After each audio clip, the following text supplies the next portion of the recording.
Ngayong araw nga guys ay magpapaksiw tayo ng isda. Medyo na-miss ko na rin kasi ang ganitong klaseng ulam.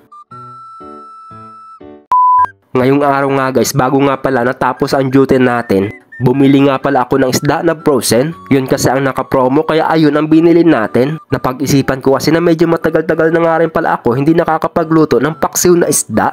Ang kinagandahan lang kasi dito sa paksiw ay hindi siya basta-basta nasisira or napapanis. Basta maraming suka ay tatagal siya ng mga ilang araw. Pero depende na lang sa iyo yan kung malakas o matipid ka sa ulam. Sobrang sarap nga naman talaga itong paksiw lalo na kapag araw-araw mo siyang iniinit. Dahil sa sobrang kakainit mo pati yung buto ay yung tinik ay lumalambot. Grabe, naalala ko nga nung nasa probinsya pa ako, kapag yung nanay nga namin nagluluto ng paksiw, kugon yung pinaglulutuan niya. Dahil kapag doon ka daw magluto, lalo na kapag kahoy ang gamit mo ay sumasarap. Tapos yung pinakailalim or yung pinakapuwitan, nilalagyan niya nga neto ng tangkay ng saging. Pero syempre yung tangkay ng saging, hihiwain niya yon. Dahil hindi naman kakasya yung tangkay ng saging kung hindi mo siya hihiwain. Tapos yung ginagamit naman niyang suka ay pure na pure yung galing sa puno ng nyog. Ang tawag nga pala sa amin nun ay tuba. Tapos iistakin mo lang siya ng mga ilang buwan, sa katagalan nga ay magiging suka na. Grabe, sobrang malasa at sobrang sarap kapag sukang nyog ang gamit sa paksiw. Pero dahil nandito nga tayo sa Saudi ay walang nabibiling ganon.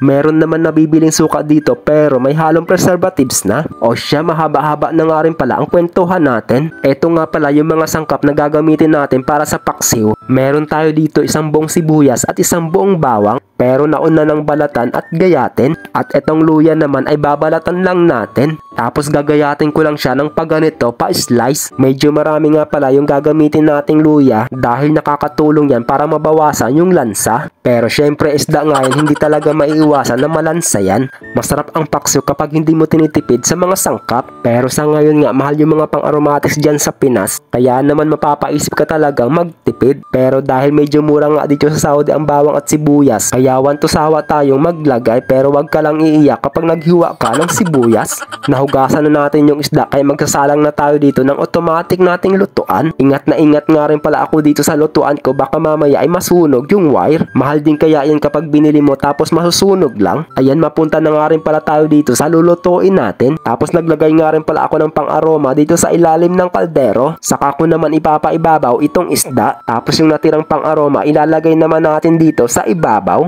Nilagyan ko na nga rin pala ito ng siling labuyo at siling green haba. At syempre lalagyan na rin natin ito ng mga pampalasa tulad ng pamintang durog, asin betchin at magic sarap. At syempre para maging asim kilig lalagyan na rin natin ito ng suka. Beke naman dato puti dyan. Maglalagay nga rin pala ako dito ng kunting tubig.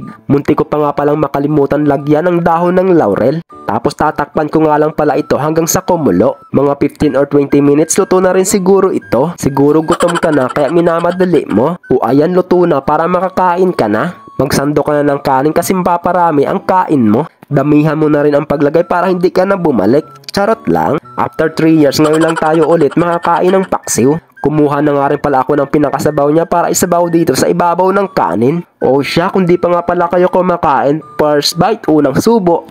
Grabe. Grabe, ang tigas ng At syempre, dahan-dahan nga lang din pala tayo sa pagkain. Baka mamaya ay matinik tayo. Mahirap maghanap ng pusa para ipakamot sa leeg. Ganon din ba kayo guys kapag natitinik or hindi? So ayun guys, hanggang dito na nga lang din pala ang mini vlog natin. Thank you for watching. God bless po sa inyong lahat. Bye-bye!